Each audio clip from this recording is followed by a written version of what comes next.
A todos los que estamos hoy aquí en este encuentro de reflexión y a ustedes que nos están oyendo en el CD o viéndonos en el DVD, nos une una idea, una inquietud, una preocupación común, que es la de morir bien, la de poder conseguir para el final de nuestros días una muerte buena, una muerte amable, ¿por qué no?, apacible, en circunstancias dignas, conforme a los deseos que nosotros hemos expresado en vida. Pero cabría preguntarnos, ¿pero qué es eso de la muerte digna? ¿Será que acaso todo el mundo habla de eso y existe como una especie de precepto o de criterio universal de qué es la dignidad a la hora de la muerte? ¿Será que todo el mundo tiene que coincidir en eso? Y yo podría contestarles una respuesta muy elemental, pero creo que es la más acertada. Muerte digna para usted y para usted y para usted y para mí, para cada uno es la que cada uno decida, la que cada uno explore y descubra internamente, que es la que le acomoda, la que es confortable, la que es respetuosa de su historia, de sus intereses y de su voluntad. Pero si hay tantas muertes dignas como personas, valdría la pena entender que era para poder morir con dignidad, para poder tener decisiones tomadas acerca del final de la vida, privadas, propias, personales, para poder morir con paz interior, para poder morir en buenas circunstancias, yo tengo que enfrentarme a qué es eso de la muerte, saber de la muerte, conocer de la muerte, explorar de este tema. Esto que estamos haciendo aquí. Se necesitan unos ratos especiales de información como este, de reflexión y de toma de decisiones, para que eventualmente nosotros concluyamos, cada uno pueda decidir qué es lo que quiere para su final y pueda exigir que esa decisión sea respetada y sea salvaguardada por aquellas personas que tengan la oportunidad o la ocasión de estar cerca de nosotros en los momentos finales de nuestra vida. Decidir sobre la muerte es adueñarse de ella, así como decidir sobre la vida es hacerse responsable de nuestras vidas. Decidir sobre la muerte y hablar de la muerte y conocer de la muerte reduce los miedos que generalmente todos tenemos frente a ese tema. Son miedos prácticamente universales y aquí cabría hacer una pequeña interrupción. Yo los voy a invitar a ustedes que me están oyendo a que suspendamos por 2 o 3 minutos esta grabación y cada uno con la persona que tiene al lado, las dos personas que tiene cerca, comparta cuáles cree usted que son los miedos más frecuentes que sienten las personas al hablar de la muerte, al enfrentar el tema de la muerte. Tenemos 2 o 3 minutos, compártalo usted, piérdale el miedo al miedo de hablar y puede compartirlo con los demás y reanudamos en unos minutos. Muchos cambios se operan en nosotros cuando enfrentamos una enfermedad fatal. Muchos cambios que tienen que ver con situaciones internas que no habían sido explícitas antes y que nos sorprenden a nosotros y sorprenden a nuestros familiares. Aparecen miedos, de los que ustedes mencionaron hace un ratico, muchos miedos. Miedos que son normales y naturales y que se alivian cuando se pueden compartir.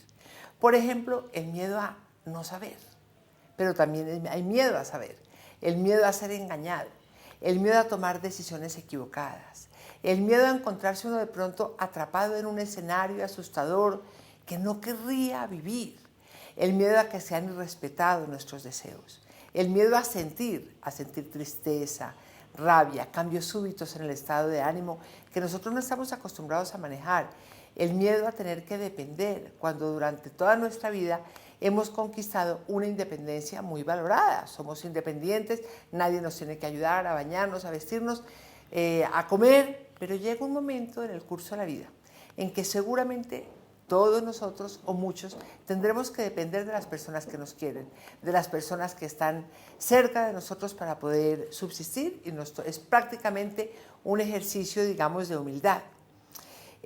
Miedo a separarnos de todo lo que amamos, miedo a irnos desprendiendo de una vida que amamos, en la cual hemos invertido todo nuestro afecto, y miedo finalmente, entre muchos más, a lo que vamos a encontrar después de nuestra muerte.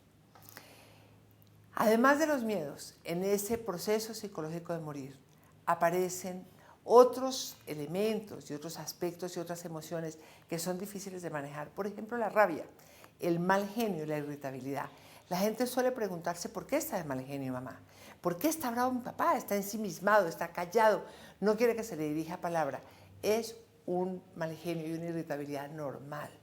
Es rabia por estar enfermo, es rabia por saber que me tengo que morir, es rabia por eso que decíamos hace un rato, por tenerme que desprender de toda la gente que yo quiero, es rabia a veces con Dios, porque pienso, caramba, es prematuro, es un momento inadecuado, me faltaban tantas cosas por vivir y me toca irme ya. Es rabia por tenerme que someter a una serie de sufrimientos, de dolores, de momentos difíciles que inevitablemente trae el recorrido de ese proceso psicológico de morir.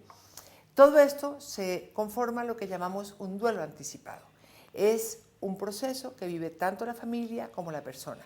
Es el proceso de irse preparando y acercando a la muerte, donde cada uno va viviendo a su manera esa inminencia de un final que nos obliga a desprendernos.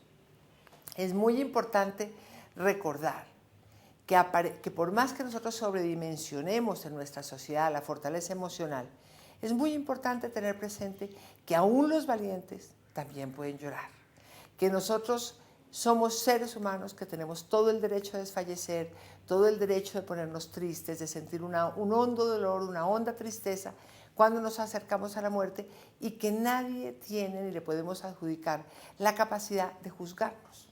Las personas cercanas, a veces equivocadamente, sanas, piensan que pueden decirnos a nosotros qué vivir, cómo hacer, cómo comportarnos cuando enfrentamos la muerte.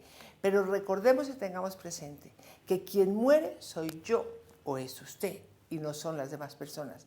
Y yo tengo derecho a vivir la muerte y a sentirla como yo mejor pueda y nadie me puede indicar cómo. Desde luego, por supuesto que habrá ciertos límites para nuestras reacciones, pero yo tengo derecho a estar triste, a sentir el dolor, a ver momentos en que quiero silencio, momentos en que quiero compañía, a ver momentos en que quiero decidir y momentos en que yo me siento absolutamente petrificada con la situación que me están planteando y me demoro un momentico en reaccionar. Hablo de decidir porque hay que tomar muchas determinaciones en ese camino, determinaciones, muchas de ellas duras y difíciles, que van desde lo más elemental, desde lo más cotidiano de la casa. ¿Quién me va a cuidar? ¿Dónde voy a estar? ¿En qué sitio pretendo pasar el final de mi vida? ¿Pretendo estar en mi casa? ¿Pretendo estar en una clínica, en la casa de un familiar? ¿Pretendo saber de qué puedo morir? ¿Cuáles serán las circunstancias que van a acompañar a mi final? Y en tal caso, tener a disposición mía y de los míos, pues los elementos que harán más apacible ese final. Por ejemplo, si me voy a necesitar oxígeno, una inyección de relajante muscular, una morfina para el dolor, o prefiero más bien que cuando llegue la emergencia, mi familia, digamos, angustiada, llame una ambulancia y cuando veamos, pues nosotros estamos entrando por urgencias o estoy en una unidad de cuidados intensivos. Pero tengamos en cuenta que si a mí en una etapa final de mi vida, en una etapa terminal, me llevan por urgencias o a la unidad de cuidados intensivos, en una clínica no opera mi voluntad, sino operan los patrones, las normas de salvamento que la clínica tenga. De manera que si yo quiero que no me hagan tales o tales procedimientos, que no me reanimen cuando llegue el final, si me da un infarto, que no me metan a una unidad de cuidados intensivos cuando yo sé que no tengo posibilidades ninguna de curación o de una vida con calidad de vida al final, yo no puedo entrar por urgencias, yo tengo que, ni puedo entrar a merced, digamos, un poco de una institución hospitalaria, porque rigen ellas, como les digo yo, unos patrones muy diferentes a los que seguramente yo soñé para mi final apacible y tranquilo.